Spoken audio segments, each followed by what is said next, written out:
ఈ సంస్థ 3 దశాబ్దాల క్రితం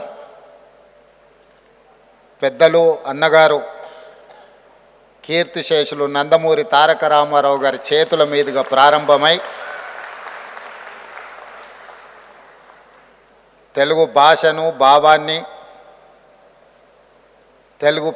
తెలుగు ప్రజల యొక్క ఆత్మ గౌరవాన్ని ప్రపంచం ముందు తలెత్తుకొని నిలబడే విధంగా మనందరికీ ఆత్మగౌరవాన్ని పెంపొందించిన నందమూరి తారక రామారావు గారి చేతుల మీద ప్రారంభించిన ఈ సంస్థ నిజంగానే గొప్ప సంస్థ.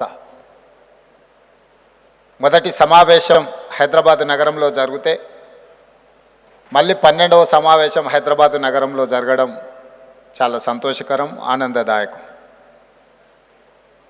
ఈరోజు మొదటి తరం ఇతర రాష్ట్రాలు ఇతర దేశాలకు నివాస ప్రాంతాలను మార్చుకున్న వాళ్ళకి ఇక్కడున్న మూలాలతో పరిచయాలు ఉన్నాయి. కానీ 3-4 తరాల ముందు మలేషియా లాంటి దేశాలకు వెళ్ళిన వాళ్ళకి ఈరోజు క్రమంగా వాళ్ళ బంధము అనుబంధం సన్నగిల్లుతూ వస్తున్న సందర్భంలో ఇలాంటి మంచి కార్యక్రమాన్ని ఏర్పాటు చేసి 3-4 తరాల ముందు ఇతర దేశాలలో స్థిర నివాసం ఏర్పరచుకున్న వాళ్ళందరినీ కూడా ఈరోజు ఒక వేదిక మీదకి తీసుకొచ్చి మనందరం కలుసుకొని మనందరం ఆలోచన చేసి భవిష్యత్ కార్యాచరణ నిర్ణయించుకోవడానికి ఈ కార్యక్రమం ఎంతో ఉపయోగపడుతుందని చెప్పి నేను సంపూర్ణంగా విశ్వసిస్తున్నాను. ఈరోజు దేశంలోనే అత్యధిక ప్రజలు మాట్లాడే 2వ భాషగా తెలుగు భాష ఉన్నది. హిందీ మొదటి స్థానంలో ఉంటే చాలామందికి గుర్తు చేయవలసిన అవసరం ఉన్నది తెలుగు భాష 2వ భాష. దాదాపుగా 18 కోట్ల పైచిలకు తెలుగు ప్రజలు వివిధ రాష్ట్రాలలో వివిధ దేశాలలో ఉన్న ఈ దేశ రాజకీయాల మీద ఆ స్థాయిలో మనం ప్రభావితం చూపించలేకపోతున్నాము. దీనికి గల కారణాలను మనం విశ్లేషించుకోవాల్సిన అవసరం ఉన్నది. అదేవిధంగా ఆనాడు శ్రీ రాజీవ్ గాంధీ గారి దేశానికి కంప్యూటర్ని పరిచయం చేసి ప్రపంచ దేశాల ముందు సాంకేతిక నైపుణ్యాన్ని దేశానికి అందించిన తర్వాత నారా చంద్రబాబు నాయుడు గారు ఆ కంప్యూటర్ యుగాన్ని ముందుకు తీసుకెళ్ళాలి అని ఈ నగరంలో ఐటీని వేగంగా అభివృద్ధి చేసే ముఖ్యమంత్రిగా ఒక రిఫార్మిస్ట్గా వారు నిర్ణయాలు తీసుకోవడంతో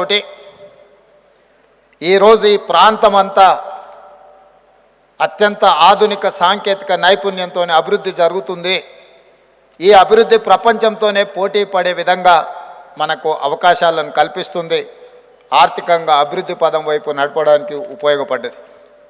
అదేవిధంగా కొనసాగింపుగా వైఎస్ రాజశేఖర రెడ్డి గారు ఔటర్ రింగ్ రోడ్ కావచ్చు, అంతర్జాతీయ ఎయిర్పోర్ట్ కావచ్చు, ఐటీ ఫార్మా ఇండస్ట్రీస్లో ఇన్వెస్ట్మెంట్స్ కావచ్చు, ఇన్ఫ్రాస్ట్రక్చర్ ఇన్వెస్ట్మెంట్స్ కావచ్చు, వీటన్నిటినీ కొనసాగించి ఇంకా వేగంగా ముందుకు తీసుకెళ్లడంతో ఈరోజు హైదరాబాదు తెలంగాణ రాష్ట్ర ఆదాయంలో 65% ఇక్కడి నుంచే ఈ ఆదాయం వస్తుందంటే ఆనాటి ముఖ్యమంత్రులు తీసుకున్న నిర్ణయం.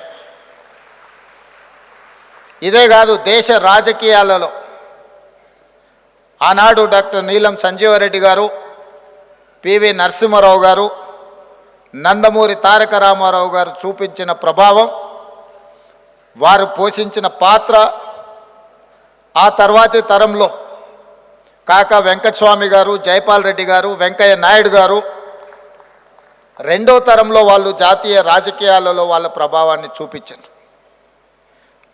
2-3 తరాలకు మధ్యలో చంద్రబాబు నాయుడు గారు, వైఎస్ రాజశేఖర రెడ్డి గారు ప్రభావాన్ని చూపించిన ఈరోజు వెనక్కి తిరిగి చూసుకుంటే జాతీయ రాజకీయాలలో తెలుగువారి పాత్ర సన్నగిల్లిందని చెప్పి మనం ఈ వేదిక మీద చర్చించుకోవాల్సిన అవసరం ఉన్నది.